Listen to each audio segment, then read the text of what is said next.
Assalamualaikum warahmatullahi wabarakatuh. Waalaikumsalam warahmatullahi wabarakatuh. Bismillahirrahmanirrahim. Alhamdulillahi rabbil alamin. Wassalatu wassalamu ala asyrafil mursalin Sayyidina wa maulana Muhammadin wa ala alihi wa sahbihi ajma'in. Amma ba'd. Ibu-ibu, bapak-bapak, dan saudara sekalian, mari kita mulai kajian subuh kita dengan berdoa bersama-sama. Bismillahirrahmanirrahim. Ashhadu an la ilaha illallah wa ashhadu anna Muhammadar Rasulullah. Raditu billahi rabba wa bil islami dina wa bi Muhammadin nabiyyan wa rasula. Rabbi zidni ilman nafi'a warzuqni fahman wa hukma wa alhiqni bis salihin.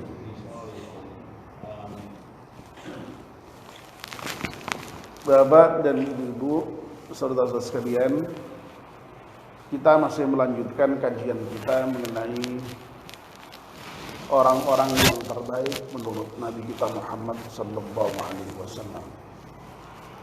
Sudah banyak hadis kita bicarakan. Kalau tidak salah sudah mungkin 8 kalau tidak salah. Dari mulai khairukum man ta'allama al-Qur'an wa 'allamah. Orang yang terbaik di antara kamu adalah orang yang mau belajar Al-Quran dan mengajarkannya. Sampai dengan kemarin yang terakhir itu khairul ashabi indallahi khairukum li sahibih wa khairul jirani indallahi khairukum li jari. Orang yang terbaik di antara kamu adalah orang yang terbaik terhadap sahabatnya dan terbaik pula terhadap tetangganya. Nah, sekarang kita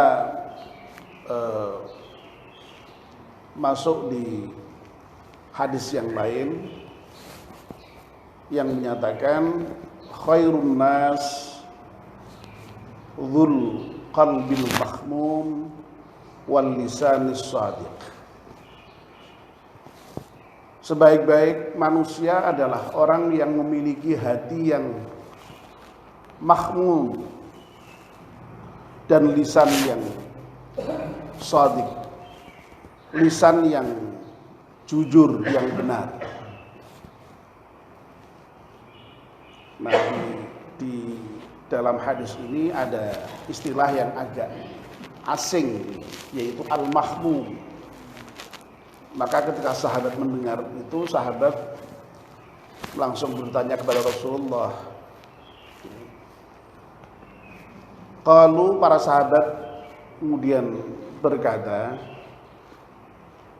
suduqul lisan na'rifu. Nabi, kalau jujurnya lisan, kami semua tahu. Lisan yang jujur, lisan yang benar itu kami tahu. Fama al-mahmumul qalbi. Tapi apa itu yang dimaksud dengan hati yang mahmum itu?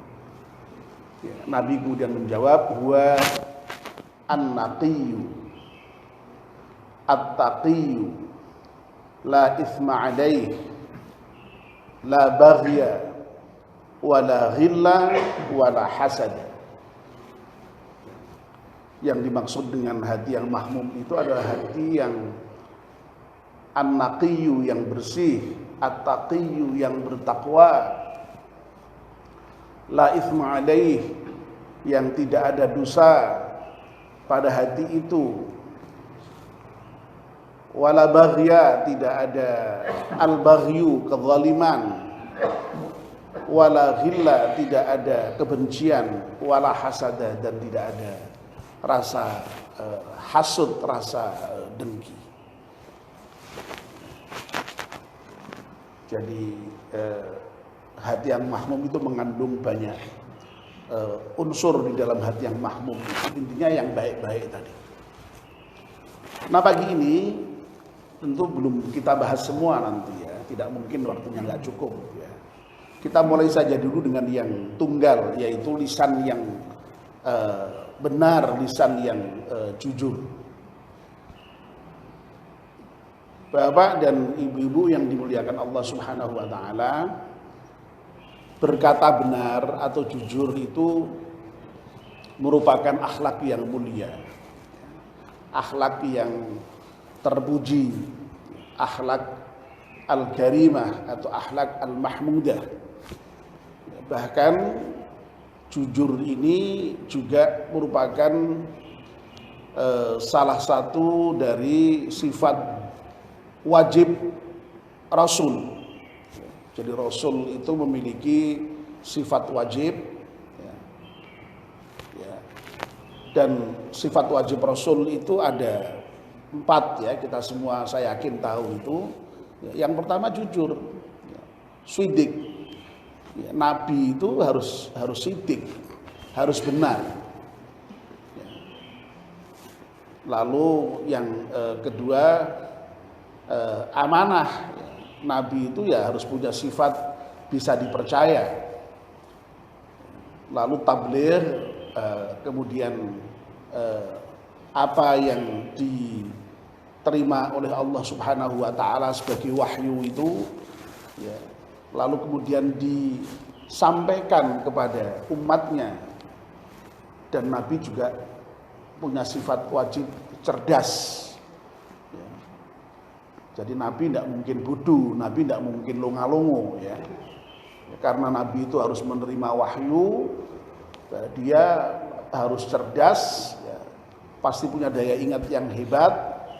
Ya. Lalu kemudian semua apa yang diberikan oleh Allah Subhanahu wa taala lewat malaikat Jibril yang berbentuk wahyu itu kemudian disampaikan kepada umatnya dengan benar, tidak ada yang dikurangi sedikit pun, dilebihi sedikit. Ya. Jujur. Nah, itu Nabi. Nah, sifat sidik atau benar ini atau jujur ini juga secara spesifik dialamatkan kepada salah seorang sahabat Nabi yang pertama ya dari Khulafaur Rasyidin itu, para pengganti Rasulullah yang mendapatkan petunjuk itu, yaitu Abu Bakar. Abu Bakar itu diberi gelar As-Siddiq, orang yang membenarkan, ya, benar dan membenarkan. Nah, kenapa Abu Bakar As-Siddiq ini disebut sebagai orang As-Siddiq? Ya, karena dikenal dalam fragmen sejarah ketika Rasulullah Sallallahu Alaihi Wasallam sehabis melakukan Isra dan Mi'raj, Abu Bakar As-Siddiq ini kemudian mendengar informasi dari orang-orang yang bercerita tentang cerita Rasulullah setelah melakukan Isra dan Mi'raj itu. Orang-orang tidak ada yang percaya dengan cerita Rasulullah itu. Rasulullah dianggap menebar hoax. Ya, dianggap menebar berita bohong. Masa bisa pergi dari Makkah ke Masjidil Aqsa, lalu naik ke Sidratil Muntaha, balik lagi dalam jangka waktu kurang dari 1 malam. Ya, semua orang Quraisy tidak ada yang percaya saat itu. Ya, tapi Abu Bakar begitu mendengar cerita itu, ya, dia yang ingin diyakinkan bukan ceritanya, tapi siapa yang mengatakan seperti itu. Apakah betul dari Rasulullah Muhammad SAW? Iya betul, Muhammad ngomong seperti itu. Apa jawab Abu Bakar? Kalau itu yang berbicara adalah Nabi Muhammad, saya percaya. Saya membenarkan ceritanya. Apa meneh kok mau ngono, luwe saka kuwi pun juga aku percaya. Wah, itu Abu ya, As-Siddiq. Ya, jadi sekali lagi sifat benar ini, sifat jujur ini merupakan akhlak Rasulullah, akhlak para sahabat, sehingga ini merupakan akhlak yang terpuji, akhlak yang baik. Nah, jujur itu, ya, lisan yang jujur itu berkata benar itu oleh Rasulullah karena begitu baiknya itu juga dijadikan sebagai ukuran baik dan tidaknya seseorang. Orang itu semakin dia jujur, ya semakin baik. Ya, semakin dia berbohong, semakin buruk. Ya, jadi ukuran baik dan buruknya seorang diukur dari kejujurannya ini, diukur dari benar dan tidaknya ketika dia berkata ini. Bapak dan ibu-ibu yang dimuliakan Allah Subhanahu wa taala. Orang itu ketika dia bisa berkata jujur, insya Allah dia selamat, insya Allah dia baik.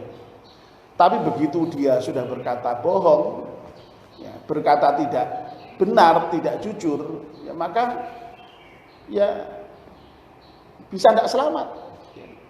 Bahkan kadang-kadang yang tidak selamat itu kadang-kadang tidak hanya dirinya sendiri, tapi bisa mengakibatkan ketidakselamatan orang lain.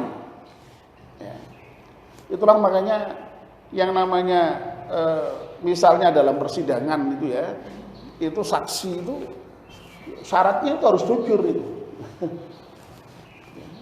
Makanya sampai disumpah itu. Sebab ketika seorang itu berkata misalnya bersaksi ya, dalam kesaksian, berkata dalam kesaksian kok misalnya tidak benar, apa yang disampaikan itu tidak sesuai dengan faktanya, itu nanti bisa menjadi dasar hakim mengambil keputusan yang salah. Orang yang mestinya benar jadi salah, yang mestinya salah bisa jadi benar. Itu kan itu yang membahayakan sekali itu kebohongan itu. Pada tingkat tertentu sampai seperti itu kebohongan itu bahayanya. Oleh karena itu sekali lagi kejujuran itu sangat penting, sangat diperlukan ya, di dalam kehidupan ini. Ya. Dan saya kira mengenai pentingnya jujur, pentingnya benar ini sudah kita pahami lah ya. Wong itu merupakan kehidupan kita sehari-hari. Ya. Lawan dari jujur itu bohong, ya. Dusta. Ya. Makanya orang kalau sudah berdusta itu juga ya efeknya pasti tidak bagus, ya. Pasti akan mencelakakan. Ya. Makanya dalam hadis juga dinyatakan dengan eksplisit itu ya. Kalau kejujuran itu akan mendorong kepada kebaikan, dan kebaikan itu akan mendrive kepada ke surga.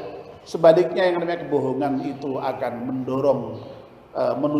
mengarah kepada keburukan, dan keburukan itu akan mengarah kepada neraka. Innas sidqa yahdi ilal bir wa innal birra yahdi ilal jannah. Sebaliknya innal kadhiba yahdi ilal fujur wa innal fujura yahdi ilal nar.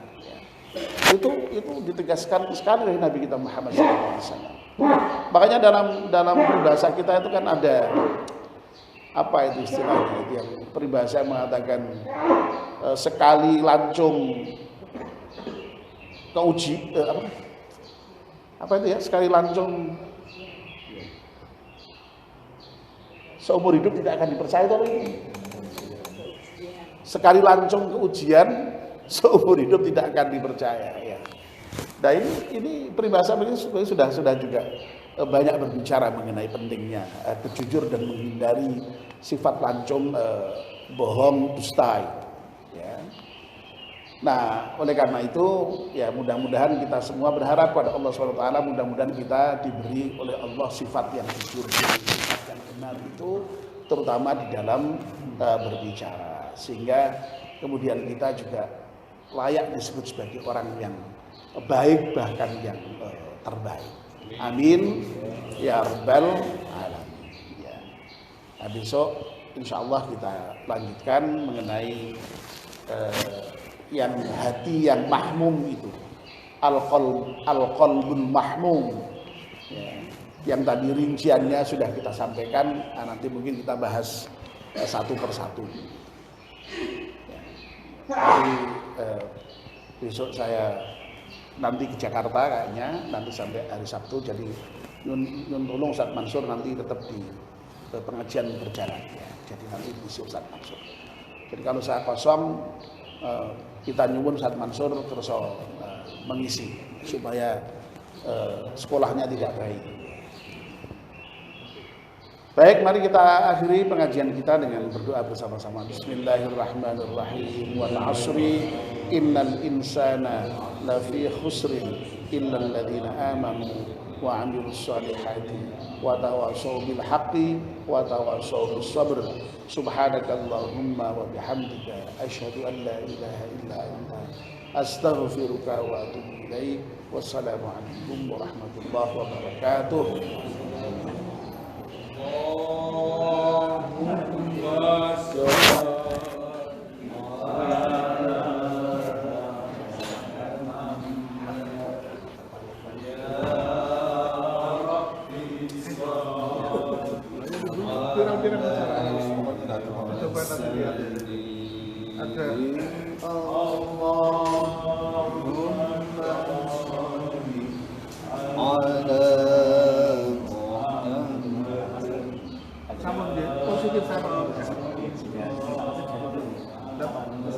Diberitahu lagi.